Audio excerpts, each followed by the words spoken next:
Hey friends, welcome to video number 6 related to barriers to communication and methods to overcome or minimize them.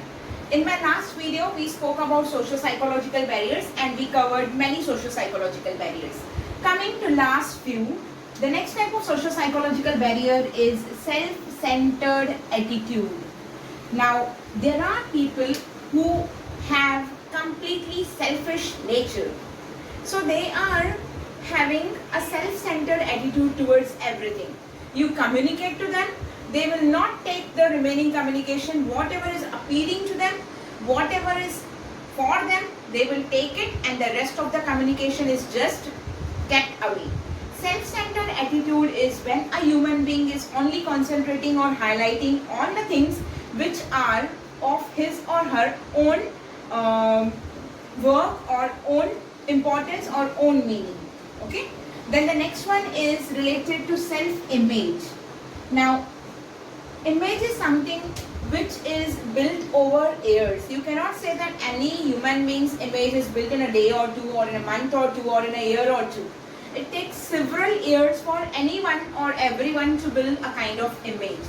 Now, self-images, there are people who will have such kind of tendency to all the time exaggerate about themselves or over appreciate themselves or appraise all the time or have simple boasting and all about himself or herself. So whenever you will try to communicate to such people, they will, instead of listening to you, instead of understanding your communication, will start talking about themselves, will start appreciating and exaggerating about themselves. That is what is self-image.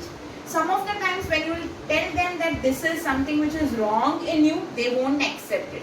Straight away they will say, no, my personality is this and I have this image, so whatever you say is wrong. This kind of problem or barrier in the communication is known as self-image under socio-psychological barrier. The last socio-psychological barrier is poor communication.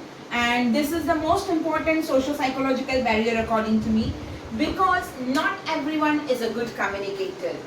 I said not everyone is a good communicator. When I am talking about communication, it is not confined to oral communication. Not everyone can be a good speaker, that's fine. But when you are talking about other aspects of communication, for example, writing, even writing can become a barrier to communication. For example, if I am having very bad handwriting and I want to communicate something to you and my handwriting is not legible, not understandable, will you be able to take the meaning of that particular piece of communication? Of course not.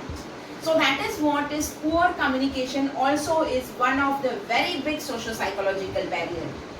So with this, we have completed socio-psychological barriers. Coming to the next most important question, what shall we do to minimize or reduce or overcome these socio-psychological barriers? I would suggest that please try to have clear communication. Try to take the communication as it is. Don't concentrate that the communication has come from whom.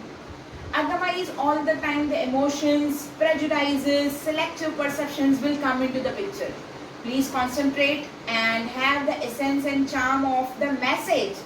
Not concentrate on who is giving us the message. That is very important. Have open-mindedness. Have the willingness to accept the ideas of the juniors.